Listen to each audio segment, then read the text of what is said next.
एक सुपरस्टार जिसकी एंट्री पर थिएटर गूंजता है, आज उसी इंसान की एक झप्पी ने एक आम लड़के को विधायक बना दिया। विजय, जिसे लोग थलापति कहते हैं, उनकी कहानी अब सिर्फ फिल्मों तक सीमित नहीं रही, बल्कि लोगों की जिंदगियों को बदलने लगी है। और उन्हीं बदली हुई जिंदगियों में से एक है आर सबरीनाथन की कहानी।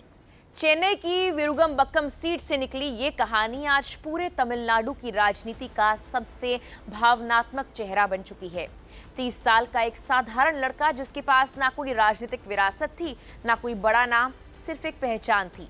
वो एक ड्राइवर का बेटा है, राजेंद्रन का बेटा, जो सालों से विजय के साथ एक भरोसेमंद साथी की तरह जुड़े रहे। एक पिता जिसने पूरी जिंदगी मेहनत कर अपने बेटे के लिए एक सुरक्षित भविष्य का सपना देखा, इंजीनियर बनाने का सपना, एक स्थिर नौकरी, एक सुकून भरी जिंदगी। लेकिन हर कहानी सीधी नहीं होती और हर बेटा वही रास्ता नहीं चुनता जो उसके लिए तय किया गया हो। सबरीनाथन ने वही किया जो आसान नहीं था। उन्होंने अपने दिल की सुनी, उन्होंने उस रास्ते को चुना जिसमें कोई गारंटी नहीं थी, बस एक जुनून था, राजनीति में आने का जुनून। और इस फैसले के साथ ही उनकी जिंदगी एक ऐसे मोड़ पर आ गई जहां या तो वो टूट सकते थे या इतिहास बना सकते थे। उन्होंने सीधे विजय से जाकर कहा कि वो राजनीति में आना चाहते हैं। ये सिर्फ एक इच्छा नहीं थी, ये एक जोखिम था, एक ऐसा कदम जो उनके पिता के सपनों के खिलाफ था। लेकिन शायद यही वो पल था जहां किस्मत ने भी उनका साथ देना शुरू किया, क्योंकि यहाँ भी विजय सिर्फ एक नेता नहीं बने, वो एक सहारा बने। उन्होंने राजेंद्रन को समझाया, भरोसा दिलाया, और एक पिता जो अपने बेटे के लिए डर रहा था, उसने आखिरकार उसके सपनों को मंजूरी दे दी। 2024 में जब सबरीनाथन चेन्नई लौटे तो उन्होंने किसी स्टार किड की तरह राजनीति में एंट्री नहीं ली। उन्होंने खुद को जमीन पर उतारा, गलियों में, मोहल्लों में, लोगों के बीच उनकी समस्याओं को समझा, उनके साथ बैठे, उनके लिए काम किया, बिना किसी शोर के, बिना किसी बड़े मंच के। लेकिन असली पहचान उन्हें उस पल से मिली जो पूरी तरह सच्चा था, बिना किसी स्क्रिप्ट के।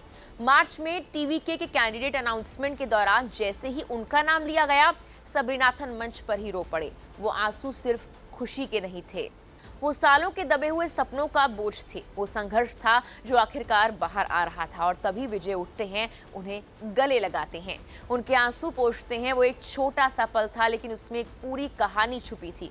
एक रिश्ता जो खून का नहीं था, लेकिन भरोसे का था। वो वीडियो सोशल मीडिया पर जमकर वायरल हुआ, लेकिन लोगों के दिल में इसीलिए बस गया क्योंकि उसमें राजनीति नहीं, इंसानियत थी। और शायद यही वो मोड़ था जहां से सबरीनाथन सिर्फ एक उम्मीदवार नहीं रहे, वो एक भावना बन गए। फिर आया चुनाव। विरुगंबक्कम सीट की जनता के सामने एक नया चेहरा था, लेकिन उस चेहरे में सच्चाई थी। सामने डीएमके और एआईएडीएमके जैसे बड़े नाम थे, मजबूत उम्मीदवार थे, लेकिन इस बार जनता कुछ अलग सोच रही थी। जैसे जैसे वोटों की गिनती शुरू हुई, एक ट्रेंड साफ होता गया, सबरीनाथन आगे थे। और ये बढ़त सिर्फ नंबर की नहीं थी, ये भरोसे की थी। और फिर वो पल आया जब ये तय हो गया कि सबरीनाथन जीत चुके हैं। उन्होंने डीएमके के प्रभाकरा राजा और एआईएडीएमके के विरुगई रवि को 22,000 से ज्यादा वोटों से मात दे दी। एक ड्राइवर का बेटा विधायक है, लेकिन ये जीत सिर्फ उनकी नहीं, ये हर उस इंसान की जीत है जो ये मानता है कि अगर मौका मिले तो कोई भी आगे बढ़ सकता है। ये उस भरोसे की जीत है जो विजय ने अपने सबसे करीबी लोगों पर किया, और उस भरोसे को सबरीनाथन ने टूटने नहीं दिया। इसी के साथ तमिलनाडु की राजनीति में भी एक भूचाल आया। टीवीके ने 2026 के विधानसभा चुनाव में करीब 107 सीटें जीतकर एक ऐसा इतिहास रच दिया जिसने करीब 60 सालों से चले आ रहे द्रविड़ राजनीति के संतुलन को हिला दिया। डीएमके और एआईएडीएमके का जो दबदबा दशकों से कायम था, वो अब टूटता हुआ नजर आ रहा है। सबसे बड़ा झटका डीएमके को लगा। मुख्यमंत्री एमके स्टालिन को उनके ही गढ़ में हार का सामना करना पड़ा। ये सिर्फ एक हार नहीं थी, एक संकेत था कि अब राजनीति बदल रही है। हालांकि उदयनिधि स्टालिन अपनी सीट बचाने में कामयाब रहे, लेकिन वो भी आसान नहीं था। वहीं दूसरी ओर विजय खुद भी मैदान में उतरे और उन्होंने पेरंबूर और तिरुचिरापल्ली ईस्ट दोनों सीटों पर शानदार जीत दर्ज की और अब सवाल सरकार बनाने का है। 118 सीटों के मजबूत से थोड़ा पीछे खड़ी टीवीके को सहयोगियों की जरूरत होगी। कांग्रेस, एआईएडीएमके या अन्य क्षेत्रीय दल कौन साथ आएगा ये तो आने वाले दिन और वक्त ही तय करेंगे। लेकिन इन सब राजनीतिक समीकरणों के बीच एक बात पूरी तरह से साफ है, सबरीनाथन अब सिर्फ एक नाम नहीं, वो एक मिसाल है। एक ऐसा लड़का जिसने पिता के सपनों से अलग रास्ता चुना, जिसने आंसुओं से शुरुआत की और जीत के साथ एक नई शुरुआत लिखी।